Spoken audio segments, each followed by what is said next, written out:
How to log in Netflix on phone. Hey everyone, welcome back to our channel. In this video we're going to learn how we can log into Netflix app on phone, so make sure to watch the video till the end. To log into Netflix on your phone, simply open up the Netflix app. Then right here you can see the sign in button. Tap on the sign in button and all you have to do is to simply make sure to enter the email address associated with your Netflix account. Then go ahead and then enter your password.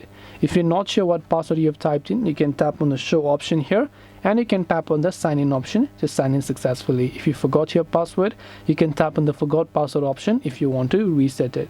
If you have not yet created a Netflix account, you can also simply choose to create an account by simply going ahead and then tapping on netflix.com/more link over here. So I hope that this video helped you as to how you can log into Netflix on your phone. If you have got any more questions, feel free to leave them down below.